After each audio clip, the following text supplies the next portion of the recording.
Welcome to our first class in data structure. This course is very essential and basic concept on data structure. It's a prerequisite course of algorithm. If you know the programming language in C, then it's very helpful to develop your skill on data structure. First, so that it's a important course of this of course in computer science. Today we discuss on the basic in data structure. Data structure has two words. One is data and another is structure.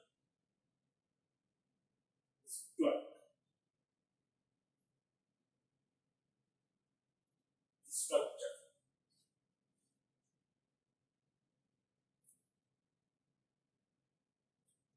Now, question is what is data? Data is a small unit of information. Data is everything. Data is entity. Data means data is entity. Entity. What is entity? Entity is everything. If you denote something to represent by some symbols or numbers or characters, then it's considered as data. Suppose we also analyze, organize, manipulate, update, insert various types of data. I hope everyone knows computer science solves the various problems based on data, based on situations. Now we finally this course is covered only data is organized, manipulate, storing, like that. Now question is structure. আমরা আসলে ডেটাটাকে structure করব, এটা অবশ্যই একটা organise করব, অবশ্যই এটাকে manipulate করব, অবশ্যই এটাকে স্টোর করব। আমরা ডেটাকে কিভাবে স্টোর করব, কিভাবে ম্যানিপুলেট করব, কিভাবে ডিজাইন করব, কিভাবে অর্গানাইজ করব, কিভাবে স্ট্রাকচারাল করব, এই কোর্সে এটাই মূলত মেইন। তো আমরা যে জিনিসগুলো প্রথমে আমাদের জানা দরকার সেটা হচ্ছে বেসিক ডেটা স্ট্রাকচারের বেসিক জিনিসটা। বেসিক জিনিসটা কিন্তু প্রথম প্রশ্নটা হতে পারে যে ডেটা স্ট্রাকচার কি? ওকে, যে what is data structure?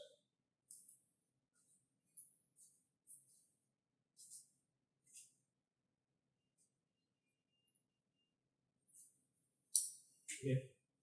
So data structure obviously it's a method, it's a procedure to storing, manipulating or organize or structural way to data.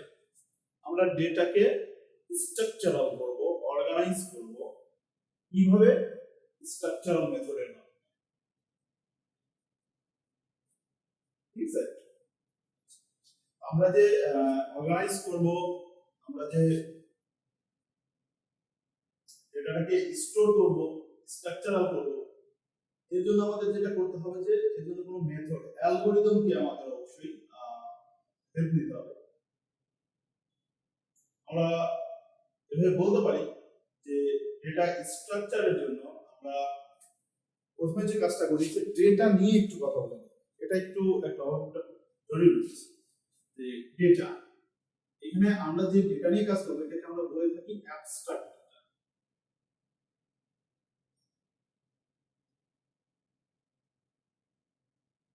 Abstract এই ডেটা ইন জেনারেলি দুই ভাগে বিভক্ত, একটা হলো প্রিমিটিভ আর একটা হচ্ছে নন প্রিমিটিভ।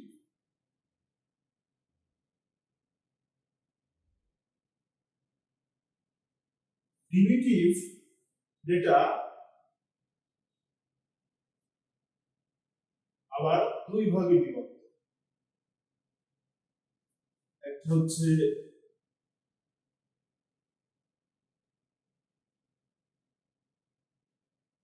আমরা বলে থাকি যে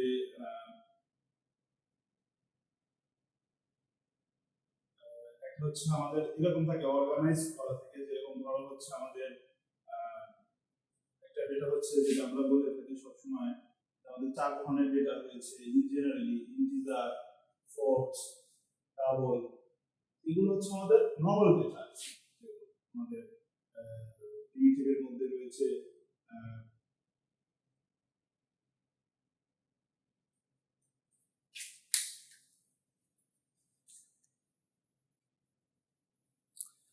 যেটা বলছিলাম যে অ্যাবস্ট্রাক্ট ডেটা টাইপ,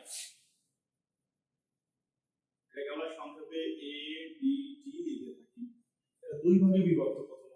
প্রথম হচ্ছে primitive, non primitive.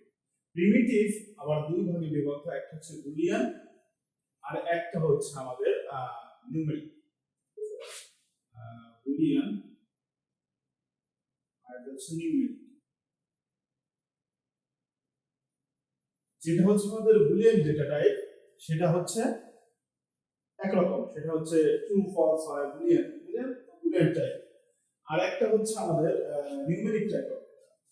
Numeric type of data হচ্ছে আবার দুই ভাগে বিভক্ত, ক্যারেক্টার এবং ইন্টিগ্রাল। বুলিয়ান ডেটা এগুলো হয়ে থাকে ট্রু অর ফলস, আর নিউমেরিক হচ্ছে দুই ভাগে বিভক্ত।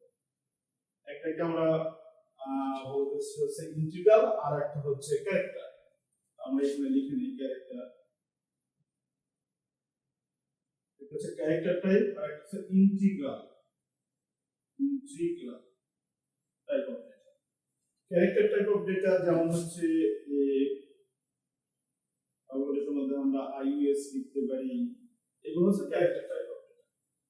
আর একটা হচ্ছে integral type of data. Integral type of data যেটা, সেটা আবার দুই ভাগে বিভক্ত, একটা হলো ইন্টিজার টাইপ অফ ডেটা, একটা হলো ফ্লোটিং পয়েন্ট। তো ইন্টিগ্রাল ডেটাকে আমরা আবার দুই ভাগে বিভক্ত করব, একটা হচ্ছে ফ্লোট আর একটা হচ্ছে ইন্টিজার।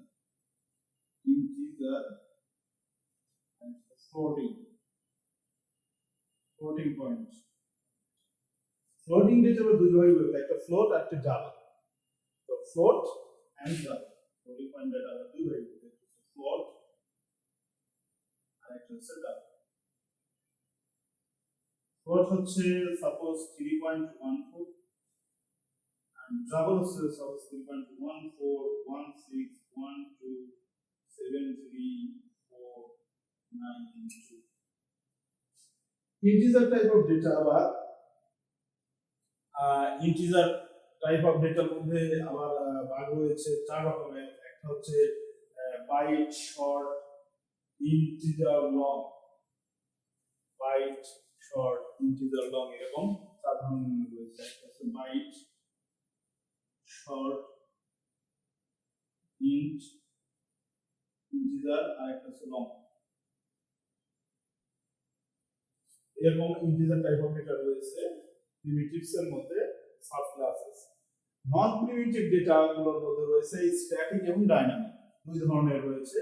তো নন প্রিমিটিভ এর মধ্যে আমরা যেটা দেখতে পাচ্ছি যে নন প্রিমিটিভ ডেটা সেগুলো এরকম হয়ে থাকে, যে এগুলো হচ্ছে তোমার অ্যারে তো হয় না, আমরা স্ট্যাটিক এন্ড ডাইনামিক। এটা হচ্ছে স্ট্যাটিক এন্ড ডাইনামিক, স্ট্যাটিক আর ডাইনামিক। যেগুলো আমাদের ডাইনামিক, এগুলো হতে পারে গ্রাফ, ট্রি, টেবল। এখানে আমরা টেবল বলতে হ্যাশ টেবল,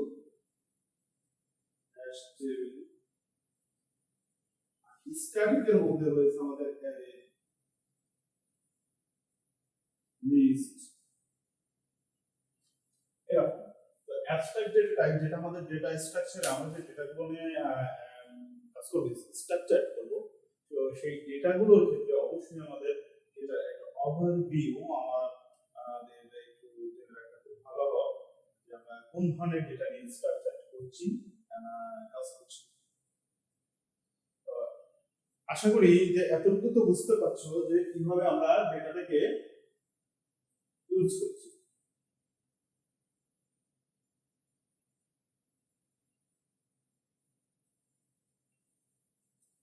এখন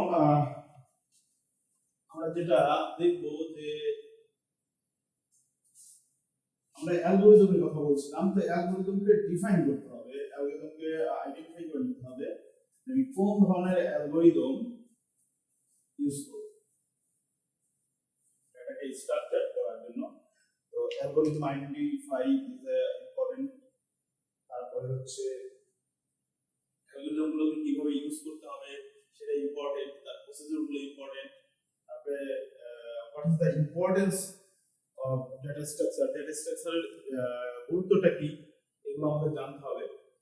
সাপোজ মনে করো আমার কাছে একটা ডেটা রয়েছে, অনেকগুলো ডেটাগুলো এরকম যে আমি ধরো এই ক্লাসের মধ্যে স্টুডেন্টরা যদি অর্ডার মেনটেন করে, দ্যাট মিন্স তাদের আইডি নাম্বার অনুসারে ওয়ান বাই ওয়ান, যেমন first ID, second ID, third ID, fourth ID, এভাবে যদি তারা পর্যায়ক্রমে ওয়ান বাই ওয়ান শ্রেণী মেনটেন করে বসে, তাহলে খুব সহজেই কিন্তু কত নাম্বার রোয়ে কত নাম্বার কলামে কে বসে আছে খুবই ইজি অল্প সময়ের মধ্যে সেটা কিন্তু আইডেন্টিফাই করা যাচ্ছে।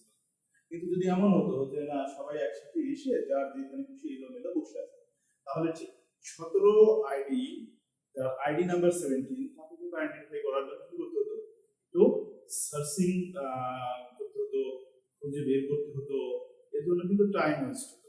অর্থাৎ ডেটা স্ট্রাকচারের ডাটাটাকে স্ট্রাকচার করার জন্য আমাদের অ্যালগরিদম আইডেন্টিফাই, অর্থাৎ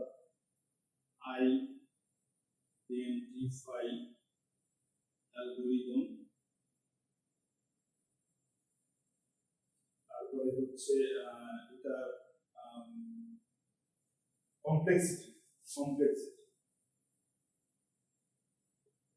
কমপ্লেক্সিটি, এখানে দুইটা রয়েছে, একটা হচ্ছে টাইম কমপ্লেক্সিটি আর একটা হচ্ছে স্পেস। এই দুইটাও আমাদের হচ্ছে কনসিডারেশনে রাখতে হবে যে আমি খুব ডেটাকে স্ট্রাকচার করতে গিয়ে কত কম সময়ের মধ্যে, কত কম মেমোরি স্পেসের মাধ্যমে আমি এটাকে কোনো একটা বিশেষ অ্যালগরিদমের মাধ্যমে, মেথডের মাধ্যমে খুব কত কম সময়ের মধ্যে সবচেয়ে কম স্পেসের মাঝে কোন একটা মেথডের মাধ্যমে আমি যেটাকে খুব সহজে অ্যাক্সেসিবল করতে পারি, ম্যানিপুলেট করতে পারি, অর্গানাইজ করতে পারি, এটা ডেটা স্ট্রাকচারের কনসেপ্টের মধ্যে পড়ে যায়।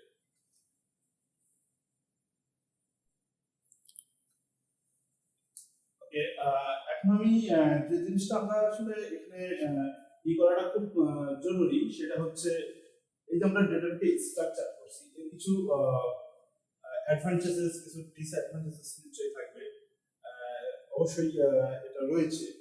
তো ডেটা স্ট্রাকচারের যে অ্যাডভান্টেজেস গুলো রয়েছে সেগুলো আমরা কিভাবে তো ডেটা স্ট্রাকচারের মধ্যে যে জিনিসগুলোকে বেশি ডেসক্রিপশন করা হয় তা হচ্ছে অ্যারে, লিঙ্ক লিস্ট, তারপর স্ট্যাক, কিউই। তো এখানে আমি একটু পয়েন্ট নোট করি যে এটা হচ্ছে আমার ডেটা স্ট্রাকচার, কিছু পয়েন্ট যেমন হচ্ছে অ্যারে, তারপর হচ্ছে লিঙ্কড লিস্ট, স্ট্যাক, কিউই, তারপরে রয়েছে গ্রাফ, মানে ট্রি, বাইনারি ট্রির মধ্যে বাইনারি ট্রি, তারপর হচ্ছে গ্রাফ, হ্যাশ টেবিল, তারপর হচ্ছে হিপ, এগুলো খুব ইম্পর্টেন্ট। তো আমরা এখানে ট্রিটাকে নিয়ে নিই, ট্রি গ্রাফ, আর টেবিল। এখানে টেবিল মানে একটু হ্যাশ টেবিল দেখি, এখানে এই শব্দটা যখন আমরা ডিসক্রিপশন যাই তখন আমরা এটা কিন্তু এক্সপ্লেইন করব। হ্যাশ টেবিল, হিপ, এই যে কিছু পয়েন্ট নোট করলাম, এগুলো হচ্ছে আমাদের ডেটা স্ট্রাকচারের অবশ্যই কমন এবং এসেনশিয়াল পার্টের মধ্যে পড়ে, যেগুলো অবশ্যই আমাদেরকে বুঝতে হবে, প্র্যাকটিস করতে হবে। তো অ্যারের কথা যদি বলি, অ্যারের ক্ষেত্রে এটা খুব ফাস্ট, অবশ্যই অ্যারে খুব ফাস্ট কাজ করবে, এরা খুব সহজে ইনসার্ট করা যেতে পারে, ইন্ডেক্সকে সহজে জানা যেতে পারে। সেই তুলনায় এর অবশ্যই অসুবিধাটা হচ্ছে যে এটা সার্চিং এর ক্ষেত্রে খুব স্লো, তারপরে স্লো ডিটেকশন করা যেতে পারে। লিঙ্ক লিস্ট এটা খুব দ্রুত অ্যাক্সেস হতে পারে, ইনসার্ট করা যেতে পারে, ডিলিট করা যেতে পারে। এটার ক্ষেত্রেও অ্যাকচুয়ালি ডিসঅ্যাডভান্টেজেস বলতে বলা চলে যে ইট স্লো। স্ট্যাকের বড় সুবিধাটা হচ্ছে যে স্ট্যাক হচ্ছে একটা লিফো মেথড। স্ট্যাক হচ্ছে একটা LIFO method, first in first out method. আমরা এটা দেখব। এছাড়াও রয়েছে হলো কিউ। কিউ হচ্ছে একটা FIFO method, first in first out. এটাও একটা মেথড, আমরা এটা ডিসক্রিপশনে যাব। তবে এই স্ট্যাক এবং কিউ দুটোই কিন্তু সার্চিং এর ক্ষেত্রে অ্যাকচুয়ালি স্লো। এছাড়া ট্রি রয়েছে, আমাদের টেবিল রয়েছে, গ্রাফ, এগুলো রয়েছে, এগুলো সবই আমরা পর্যায়ক্রমে ধীরে ধীরে জানতে পারবো।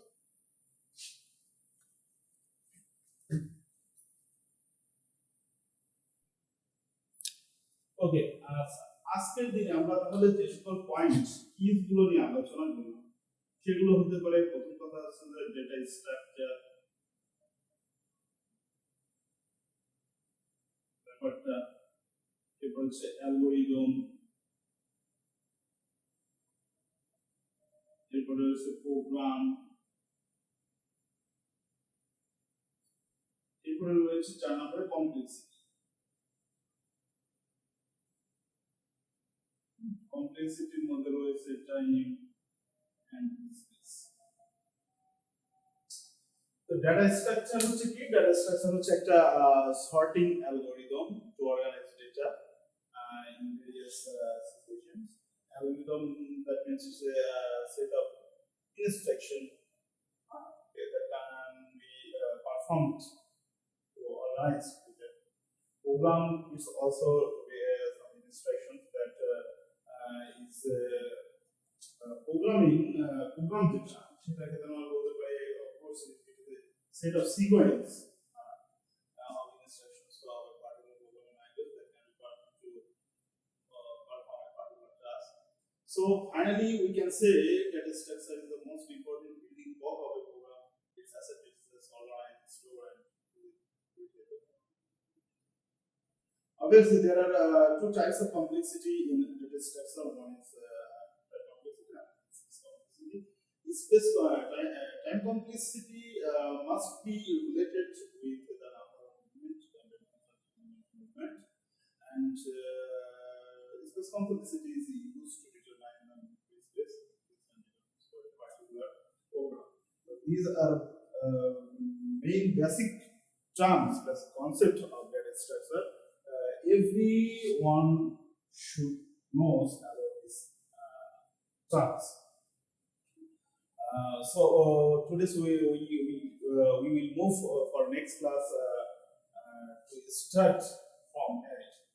Array is our first chapter, our first task in data structure in lab. So next class we will move on lab and see how to use array in data structure.